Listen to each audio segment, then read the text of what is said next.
Nah, saya ya akan uh, ralat satu persatu tentang kasus Vina ini. Ya, semoga ini didengar oleh Presiden kita dan Kapolri kita. Jadi pertama tuh kuncinya orang yang dari mantan caleg PKS, ya kalau nggak salah itu pokoknya dari PKS itu asal mulanya. Orang yang berjenggot itu yang menangkap Peggy Setiawan itu tolong diinterogasi, tahanlah sampai sekarang ini agar terkuat. Semuanya akan terkuat apabila kepolisian berani, punya mental, Kejaksaan Agung bisa menginterogasi yang namanya orang tersebut itu ya. Saya bukan dukun, bukan siapa ya, saya orang biasa, tapi Allah lah yang mengasih tahu itu ya. Nah itu ya, jadi saya harap Indonesia ya tolong uploadlah kembali foto seorang yang menangkap kuli bangunan yang berjenggot itu. Itulah salah satu ini, tapi dia akan takut ya, akan takut bilang kalau saya fitnah ini nanti. Ya tidak, itulah salah satu kuncinya ya, demi Allah. Itu salah satu kuncinya. Semoga polisi singkat kata saja.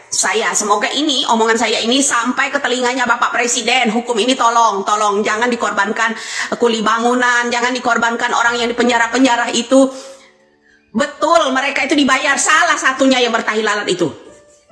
Satu yang bertahi lalat itu saya tahu. Dia betul mengenal betul ya uang itu karena dia menerimanya. Ya saya udah bilang ini semuanya karena uang. Uang itu menerimanya dari orang yang berjenggot itu. Ya, yang berlagak menjadi penangkap Peggy Setiawan seorang kuli bangunan kemarin. Itulah tolong buat Kapolri, ya kepolisian tolong, itulah orang salah satunya harus mengusut ini. Jangan dibungkam pakai uang. Dia ya, itu yang menangkap Peggy Setiawan. Orang ini nih, coba saya nanti ya, saya screenshot ini yang namanya fotonya ya. Coba bisa kita tempelkan enggak di sini ya. Nah, itulah salah satu orangnya, kunci utamanya agar hukum ini bisa tertegak luas. Ya, jangan memfitnah yang lainnya. Geng-geng motor itu sebagai Peggy Setiawan dan anak-anak dari mantan siapa namanya itu bupati itu ya. Masih ingat Kombes Yuni Perwanti ya, sekaligus mafia. Nah itulah bro ya, makanya saya bilang ciri-ciri kasus yang ditunggangi ya ini nggak akan selesai-selesai. Udah 8 tahun, itu harus sampaikan loh ke telinga Bapak Jokowi. Ini ciri-ciri yang namanya kasus yang ditunggangi oleh pejabat. Ya, ditunggangi pejabat untuk menyelamatkan pejabat. Ya sebenarnya, siapa korbannya? Anak pejabat. Agar kenapa seorang yang menangani kasus tersebut ya terkecoh dengan kasus pembunuhan beramai-ramai ya kan. Padahal orang tersebut selalu dekat dengan anak-anak para pejabat itu, termasuk dengan geng motor ya kan, selalu ada selfie-nya orang tersebut. Kita bukan mengada-ngada ya.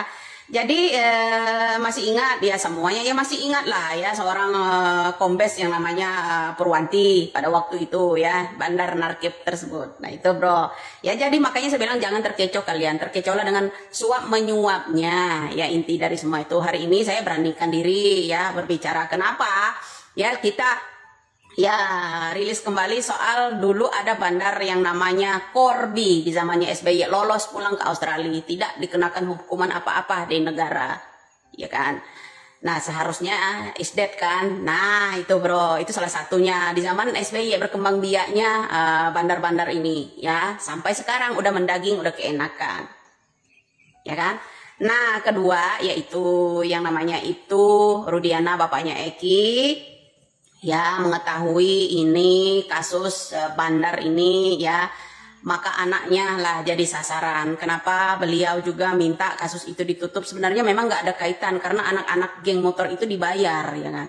Tapi kunci salah satunya orang yang menangkap Peggy Setiawan palsu kemarin, salah satunya yang berjenggot itu orang suruhan ya, orang suruhan. Itu dijamin kalau saya ya, itu orang suruhan. Ya orang suruhan yang membayar geng-geng itu, dan makanya matanya Vina ditutup. Kenapa? Agar tidak mengetahui orang tersebut ya kan. Terus kemudian ada almarhumah Eki itu mendengar sebutan nama dia, mendengar sih sebenarnya ya, dia mendengarkan itu, telinga Vina juga tahu. Coba ya, telinga Vina, telinga Eki itu tahu Orang yang nama samaran itu namanya pertamanya Aldo. Jadi saksi-saksi ya TV-TV-wan awak-awak media yang mau wawancarai teman-temannya anak-anak bupati ini percuma, mereka berbelit-belit. Ini orang-orang ini menerima sogokan semua dari bandar, ibu, bapak, ya, sogokan dari bandar. Bahkan saya mengangkat pembicaraan ini, bahkan saya sendiri terancam mungkin ya, meren ya gitu ya. Tapi mudah-mudahan Allah selalu melindungi saya. Jadi inti dari jam berapa tadi ya? Subuh ya, saya ini tanggal 1 Juni 2024 ya. Mudah-mudahan dari live streaming saya nanti malam ya itu kalau ada waktu ya, mungkin paling lambat-lambatnya saya Senin malam Selasa gitu aja. Kita rilis di yang namanya YouTube ya, channel saya Dagelan Politik itu ya. Jadi mudah-mudahan ya Presiden bisa menguak ini. Saya harap Kapolri di tahun 2010 sampai 2016 itu dipanggil kembali, yang menjadi Kapolresnya, yang menjadi ininya ya. Memang betul di geng motor itu hanya anak-anak tongkrongan, kan dengar nggak itu kata Vinah itu ya, kan anak-anak tongkrongan bukan geng motor ya, nongkrong bareng-bareng, hanya sekedar nongkrong. Nongkrong itu ada orang yang nimbrung ya, salah satunya orang yang selalu menangkap yang namanya Peggy Setiawan palsu itu ya, itulah salah satu kuncinya, dia tahu ya. Tolonglah ya bagi orang itu ya yang saya sebutkan itu ya, kita nggak tahu namanya ya, pokoknya ciri-cirinya itu ya, tolonglah jujurlah agar agar yang namanya korupsi kami di negara ini kan bisa terungkap semua, pejabat siapa aja gitu. Jangan di saat-saat Hotman Paris nih ya, di saat-saat negara kita menangani korupsi besar-besaran ini diangkat kembali agar mengecohkan itu ya kan, agar mengecohkan loh ini ya, di saat ini ya, kasus ini ya, kasus Vina ini ya, agar mengecohkan yang namanya korupsi juga, suap menyuap ya kan. Nah terus mungkin Susno Duaji juga tahu ya kasus ini ya, coba ya. Kala itu kasus orang masalah siapa tuh yang di pesantren, siapa itu yang namanya kemarin itu yang kita ituin, nah itu salah satunya ya, salah satunya. Nah kita harus paham ya, Indonesia jangan dikecohkan dengan kasus yang namanya Vinah ini dengan menemukan tersangka baru. Sebenarnya kuncinya adalah salah satu orang yang menangkap yang namanya Peggy Setiawan palsu itu, karena orang itu dekat sekali dengan geng-geng itu ya. Saya harap Allah Subhanahu Wa Taala semoga melindungi saya, pertama yang membuka kasus ini ya, kemudian bapak itu yang namanya orang tua Eki, seorang Bapak Rudiana. Saya minta Bapak buka aja kasus itu, karena kasus ini melibatkan jenderal-jenderal ya, berpangkat-pangkat ya. Ini para bandar-bandar narkep ini pada tahun 2010 sampai 2016 itu dilindungi oleh pejabat. Jadi sampai sekarang membiak ya, mendarah daging. Ya contoh, kita dulu ada kasus di zamannya SBY dulu, bandar narkoba yang namanya keceplosan, bandar narkep yang namanya Corby dari Australia lolos dari hukum, dan itu pada waktu kasus itu diangkat menyebutkan yang namanya anak seorang presiden yang itu Ibas pada waktu itu harusnya kita tahu ya, hukum itu sudah lemah dari sejak SBY sampai saat ini ya. Mudah-mudahan bapaknya Eki seorang itu yang namanya Rudiana membuka kembali kasus penemuan bandar narkep di kapal besar itu ya. Karena apa ya, anak-anak geng motor itu sebenarnya ditunggangi. Inilah ciri-ciri kasus yang ditunggangi. Kemudian kita juga berlapis juga, kenapa saat ini negara kita lagi menangani kasus-kasus tambang timah dari 271 triliun menjadi 300 triliun. Kemudian kasus bansos 479 triliun. Kemudian kasus gratifikasi yang namanya pajak 3.000 triliun. Kemudian ada lagi ya kan. Nah itu menyeret banyak orang pejabat. Nah, Indonesia makanya ada kata-kata dari Prabowo, yang kuat semakin kuat, yang lemah biarkan menderita. Itu kata-kata dari Prabowo.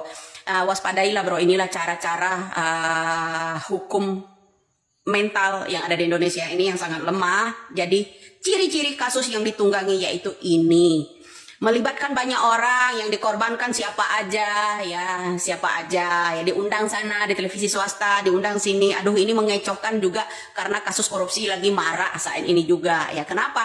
Agar pelaku-pelaku korupsi juga di tahun ini tidak terungkap, itu satu.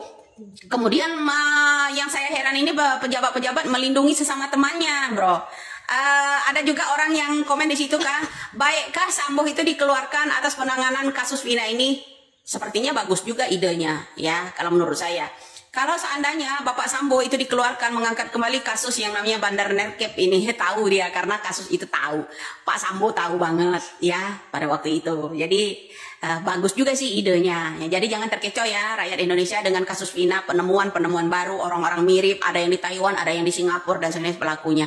Memang merasa orang tuanya, anak-anak mereka tidak bersalah karena ditunggangi seseorang, salah satu bandar narkep yang dilindungi oleh kepolisian di negara kita. Itu aja ya. Salam waras, salam NKRI. Semoga rakyat menjadi cerdas dari konten-konten saya, baik itu di TikTok maupun di YouTube. Ibu ini siapa sih? Setiap omongannya benar, ya, berujungkan benar ya. Ini ya, kalau saya boleh usul buat Bapak Kapolri yang terhormat, coba seluruh Kapolres daerah-daerah itu tes urin. Kenapa? Karena Kapolres yang namanya Blitar, ya kan, dites urin kan positif, ya kan, positif dari kasus penangkapan belum lama ini ada sebu-sebu juga kan. Nah itu, jadi apa salahnya kalau saya meminta yang namanya Kapolres ya sekarang ini, kalau untuk membuktikan itu bahwa korban seorang kasus Vina ini disebabkan oleh penangkapan yang namanya bandar bubuk ya di Pulau Pulau Cirebon kala itu. Nah sekarang ini di Blitar, Kapolres Blitar itu positif setelah dites urin ya. Kasar Humas yang namanya Kapolri yang ada di Blitar itu sudah ini, jangan pula kalian itu bilang itu fitnah ya, karena pemberitaan ini kan langka sekali orang menyebarkan pemberitaan tersebut ya. Jadi ini pemberitaan yang dari Humas Polri Blitar juga udah ada pernyataannya ya kan, itu penangkapan yang dari Blitar kasus paket ya, paketnya nggak tanggung-tanggung bro, ini akan melibatkan oknum-oknum polisi. Kapolresnya aja positif, bagaimana geng-geng motor? Ya bener nggak? Kalau Kapolresnya aja sudah positif menggunakan yang namanya bubuk tersebut, ya kan? Bagaimana rakyat-rakyat di sekitarnya? Tentunya pengguna-pengguna yang namanya bebek ini bubuk itu ya, pasti akan melindungi semua kru-krunya karena mereka mendapatkan itu dari si A, si B, si C ya, yang masih oknum aparat. Begitu bro ya. Ada banyak sekali bro orang yang mau minta nomor WA. Jadi mohon maaf saja demi keamanan kenyamanan saya, bukan saya ini tidak merespon yang namanya orang-orang di media sosial ini ya. Ada juga melalui Messenger ya menemukan akun saya.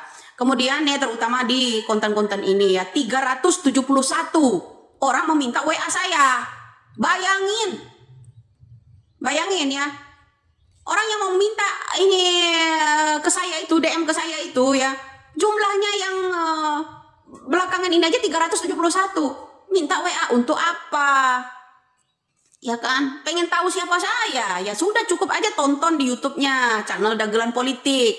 Ya bagi kamu-kamu juga, teman-teman kita ya, banyak yang mau upload video-video saya itu ya, berbagi rezeki lah dengan orang-orang terutama kaum duafa, anak yatim ya, karena saya dekat sekali sama anak-anak yatim piatu, terutama orang-orang kaum duafa ya, meskipun saya orang Allah kadarnya seperti ini ya. Jadi tanggungan untuk akhirat saya hanya doa-doa anak yatim itu ya, anak-anak yatim kaum duafa di kampung ini dan sekitarnya ya, begitu ya bro. Jadi untuk teman-teman kita yang nyomot-nyomotin video saya itu, mohon disimak konten-konten saya ini. Ya Anda di situ subscribe-nya banyak, ya otomatis gajinya gede kan kalian di situ. Mbok bantulah anak-anak yatim yang membutuhkan sekolah. Ada yang mulai PAUD, ada yang mulai TK. Ya ini, ya saya ini untuk orang banyak bro, bukan untuk diri saya sendiri. Saya ini hidup, itu aja. Ya jadi mohon pengertiannya ya mas-mas di situ, terutama channel 100 banyak sekali. Setiap ada konten saya di situ yang saya angkat, mereka angkat pasti komennya banyak, subscribe-nya banyak, ya like-nya juga banyak. Jadi mohon pengertiannya, ya ada izinnya enggak dari saya gitu loh, ya bro. Kita kan sama-sama rakyat Indonesia, gunakanlah untuk membantu kaum duafa seperti itu. Ya, kenapa saya serba tahu, serba tahu? Ya Maha Kuasa lah. Ya insya Allah saya selalu dilindungi. Ya baik keluarga saya dan saya terutama. Nah ingat di masalah apalagi kasus masalah Pina ini ya kan. Itu. Jadi sekali lagi saya mengungkap ini ya karena pemberitaan itu udah tersebar tapi minim orang mengupload tersebut. Orang mendapatkan pemberitaan itu ya minim juga. Dan kedua dibantu sama Allah Subhanahu wa taala. Ada pula yang minta nomor WA, minta di Terawang dan segala macam ya. Kerjalah keraslah, berdoalah, ibadahlah ya, khusyuk. Meskipun kita terzalimi seperti apapun, suatu saat akan terkuat. Ya, suatu saat akan terkuat. Percayalah, Allah itu dekat sekali sama manusia, semua manusia, karena manusia ini ciptaannya. Ya, bukan saya aja, ya. Bukan saya aja. Jadi kelebihan, kekurangan manusia itu di atas kepala ubun-ubun kita inilah orang Allah yang melindunginya. Ya, yang memberitahukannya itu semua ya atas izin Allah Subhanahu wa taala. Jadi bukan semata-mata ada backingan dan segala macam ya bro ya, atau mau jadi dukun ramalan segala macam, itu bukan tugas saya. Tugas saya membantu kaum doafa meskipun ala kadarnya saya, semampu saya. Di sana betul ada orang yang backing, tapi klasteri, walaupun klasteri manfaatnya luar biasa ya, walaupun cuma beberapa untuk membantu anak-anak sekolah, terutama orang-orang yang udah menjadi yatim piatu. Itu aja. Ya. Jadi dari situlah ya akan mendapatkan rahmat dari Yang Maha Kuasa. Seorang manusia biasa bisa menjadi luar biasa. Itulah.